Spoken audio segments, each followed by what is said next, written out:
Hello, Bachcha Party. I hope you are doing well. So, our today's topic of interest is force on moving charge in uniform magnetic and electric field. तो basically हम एक charge particle को move कराने वाले हैं और उस पे फोर्स की वैल्यू को कैलकुलेट करने वाले हैं और हम उस चार्ज पार्टिकल को uniform electric and magnetic field में मूव कराने वाले हैं. सो बेसिकली ये जो फोर्स जब कोई charge particle uniform magnetic and electric field में मूव करता है, then there is a new force involved, which is your Lorentz force, which is a combination of electric and magnetic force. So let's see. Hanji Vichya Party. So here the definition Lorentz force. When a charge is moving in a region where both electric field and magnetic field be exist, then Fe and Fm exert on it. Basically जब एक charge particle magnetic and electric field दोनों में move करेगा, जहां दोनों present हैं, तो वहां पे इलेक्ट्रिक फोर्स और मैग्नेटिक फोर्स दोनों ही उस पार्टिकल पे एक्सर्ट होंगे. And the resultant of these force is called your Lorentz force and which is equal to Fe plus में Fm. तो मैग्नेटिक एंड इलेक्ट्रिक फोर्स का सम क्या हो जाएगा आपका? Lorentz force.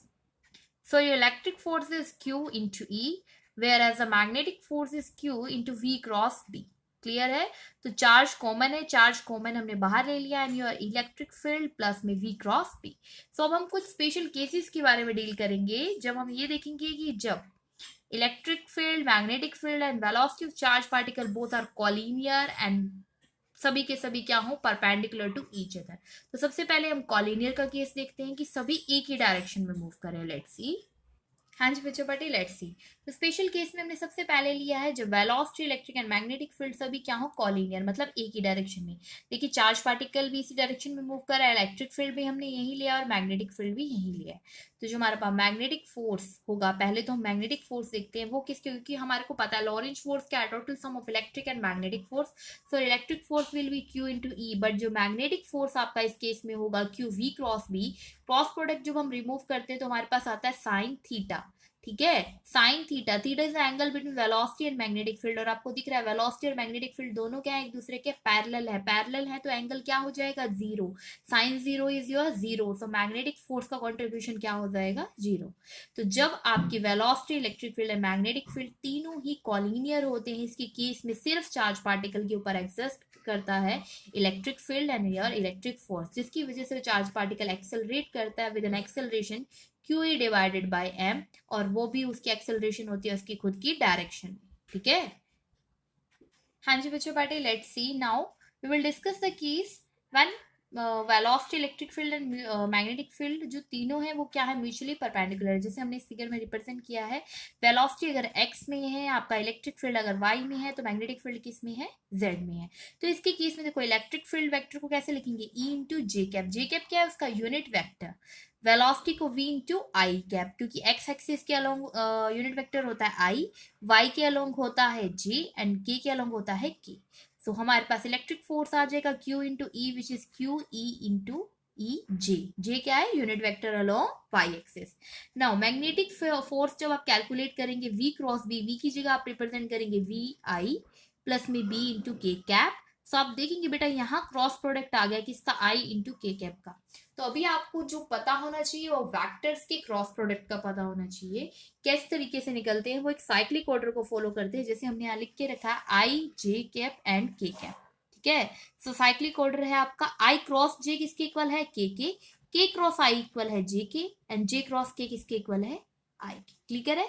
इसी अकॉर्डिंग हमने इसको मूव करना है. और अगर इससे अपोजिट केस हो, जैसे हमारे पास क्या था यहाँ पे, अगर आप देखेंगे यहाँ आई क्रॉस जे है, बट हमने जो लिखा था के क्रॉस आई था जे, तो आई क्रॉस के क्या हो जाएगा? माइनस जे कैप. तो हमने यहाँ पे लिख दिया minus J cap. Now the total orange force will be the sum of electric force and magnetic force. We have put in here the values of electric and magnetic force and the equation will become like this. Now कि अगर आपका electric field और magnetic field को इस तरीके से आप adjust कर दें कि इलेक्ट्रिक फोर्स और मैग्नेटिक फोर्स दोनों क्या हो जाए? इक्वल हो जाए. ठीक है. तो आपके पास एक बहुत इंपॉर्टेंट, बहुत ब्यूटीफुल रिजल्ट आ रहा है, that is Q is equal to q v B and velocity comes out to be E by B.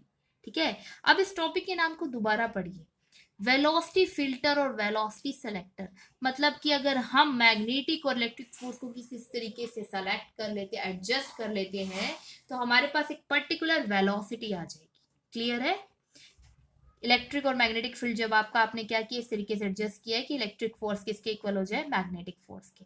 तो वेलोसिटी सेक्टर और वेलोसिटी फील्ड एक बहुत इंपॉर्टेंट कंडीशन है। अगर आप चाहते हैं कि आपके पास क्या है, बहुत सारा मतलब बीम है, ठीक है, पार्टिकल्स की, और आप चाहते हैं कि एक पर्टिकुलर वेलोसिटी की ही उसमें से क्या होनी चाहिए, पास आउट होनी चाहिए, तो अगर हम ये कंडीशन वहां अप्लाई कर दे तो सिर्फ सेलेक्टेड जिसकी वेलोसिटी E/B के इक्वल होगी वही क्या होगी, पास ऑन होगी। Let's see. और आप ध्यान दीजिए कि इसके लिए कंडीशन क्या थी, आपने electric field, magnetic field and velocity को, वेलोसिटी ऑफ चार्ज पार्टिकल, तीन को कैसे लिया है, परपेंडिकुलर टू ईच अदर। हाँ जी बच्चों पार्टी, तो ये जो कंडीशन है, the condition can be use to select charge particle of velocity.